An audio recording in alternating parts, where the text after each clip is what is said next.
They warned her, they begged her, but she laughed in their faces. In a quiet village hidden deep in the belly of Africa, there was one rule passed down from the ancestors: never, ever go to the forest alone on the night of the crimson moon. But Ada, she didn't listen. And what happened to her is a tale they still whisper about at midnight. Long ago, in a village called Umuakpa, surrounded by dense, ancient trees and forgotten gods, every child was raised with the same warning. On the night when the moon turns red, the spirits of the forest walk among men. And they do not like to be seen. It was not a myth. Every 20 years, the crimson moon returned. Animals vanished. Drums beat themselves in the night. And the forest spoke. No one went in. No one dared. But there was one person who didn't believe. Her name was Ada. Young, beautiful, and stubborn, the daughter of the village herbalist. She believed in herbs, in science, not spirits. And that belief was her curse. One market day, while the elders reminded the villagers to stay indoors for the coming crimson moon, Ada laughed. Spirits? In 2025, she scoffed. Maybe the elders are just trying to keep the young ones scared. A group of boys dared her. Go into the forest that night. Stay until dawn. Then tell us if the spirits are real.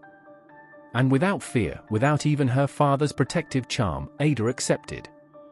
She waited until the night came. Until the moon turned deep blood red. And then, she entered the forest. At first, nothing happened. The trees were still. The wind was soft. Ada sat by a large rock near the F-tree, sipping from her calabash. But then, she heard a whisper. Not from around her, but from inside her ears. It said only 3 words. You were warned. She stood up. Looked around. No one. But suddenly, the forest changed. The leaves above her closed in, forming a dome. The ground below turned wet. And she could no longer find the path she came through. Then she heard the drums. Not from the village. From deep within the trees. They beat in a pattern she didn't understand. And then, they stopped. What stepped out of the shadows next, even the ancestors couldn't describe. It looked like a human, but its legs were backwards.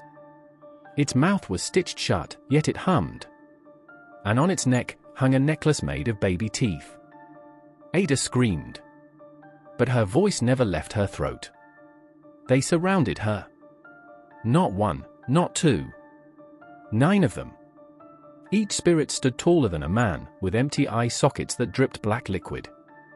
They did not kill her. They tested her. One stepped forward and asked her 3 questions, but with no mouth, the voice echoed directly into her mind.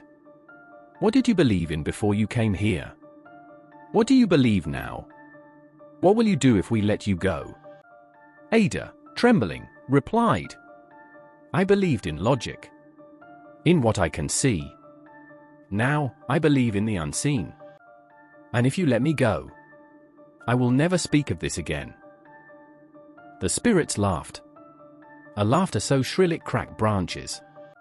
And then the lead spirit said, You speak truth. And for that, we will let you live. But your voice belongs to us now. Morning came. Ada walked out of the forest, alone. Her hair had turned grey. Her eyes glowed faintly in the dark. And most haunting of all, she could no longer speak. No matter how hard she tried, no sound came. The villagers screamed. Some ran. The elders fell to their knees and whispered. They let her live. Since that day, Ada lived in silence. She wrote her story in symbols, never words. And on every crimson moon, she would sit by the forest's edge, as if waiting for something. No one knows what the spirits truly showed her. But sometimes, when a child cries late at night, they say you can see her shadow pass by. Some things are not meant to be proven, only respected. So the next time you hear a tale that sounds like a myth, ask yourself, what if it isn't? Never disrespect the old ways. Don't forget to follow, like and subscribe.